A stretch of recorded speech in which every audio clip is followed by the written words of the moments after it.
Jadi, datang ke rumah sehat untuk menjadi sehat dan lebih sehat. Nah, untuk yang pertama ini tenaga kesehatan, karena mereka ini garda terdepan. Memutuskan untuk menetapkan Saudara FS sebagai tersangka.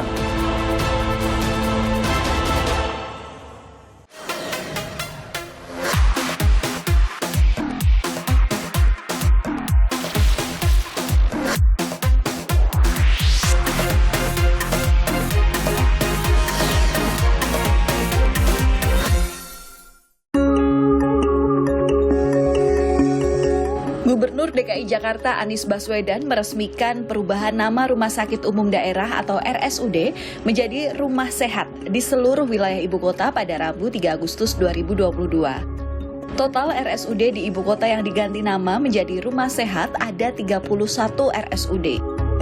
Tidak hanya berganti nama, perubahan logo pada puluhan RSUD juga diseragamkan. Anies Baswedan mengungkapkan bahwa selama ini masyarakat Indonesia lebih menggarisbawahi kata sakit daripada kata sehat.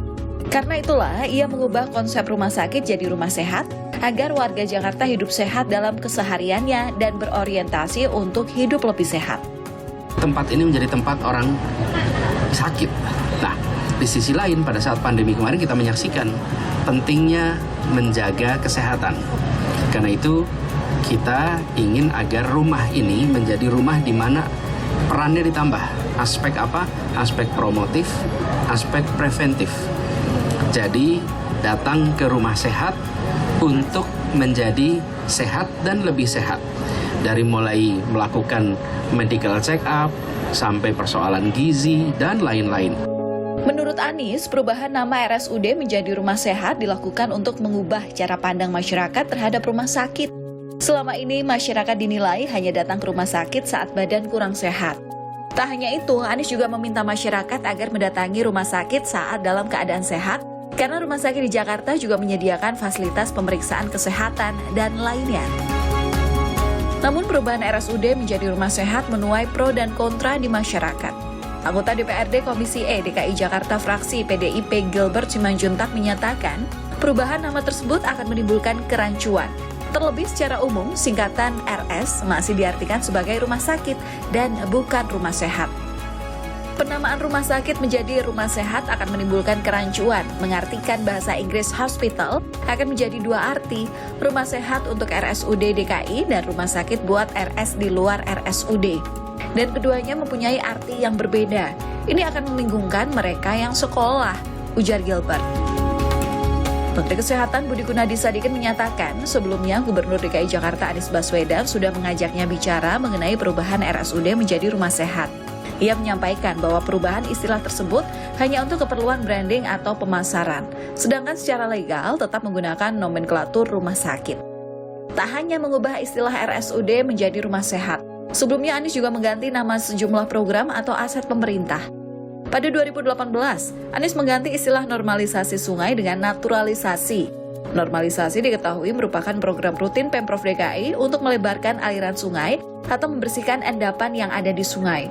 Kemudian pada Juni 2022, Anies mengganti 22 nama jalan di beberapa wilayah ibu kota. Nama jalan sebelumnya diganti dengan nama tokoh Betawi. Penggunaan nama tokoh Betawi merupakan apresiasi atas peran para tokoh tersebut dalam perjalanan kota Jakarta.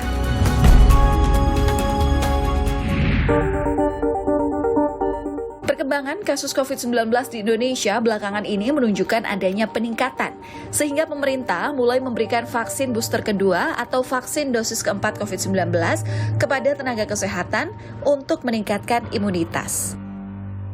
Karena pasien yang dirawat itu menjadi makin banyak, maka kita harus memperkuat sistem imunitas garda terdepan yang melakukan perawatan, yaitu para nakes.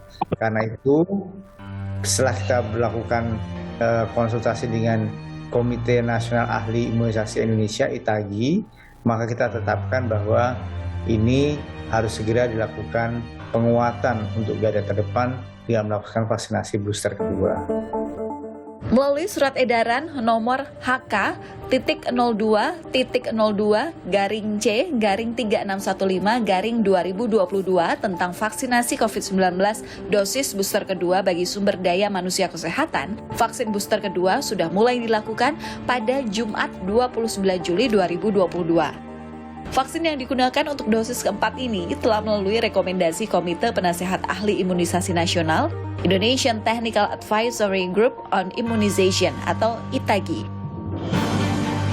Selain itu, vaksin juga harus mendapatkan Emergency Use Authorization atau EUA dari Badan Pengawas Obat dan Makanan BPOM Republik Indonesia. Menteri Kesehatan Budi Gunadi Sadikin mengungkapkan bahwa syarat penyuntikan booster kedua ini yakni yang sudah melakukan vaksin booster pertama dengan durasi interval sebelum booster yang kedua setidaknya 6 bulan sebelumnya. Naiknya kasus ini, maka kita khusus kepada kelompok risiko tinggi yang sudah lebih dari 6 bulan di vaksin ketiga atau booster, itu kita programkan mulai besok.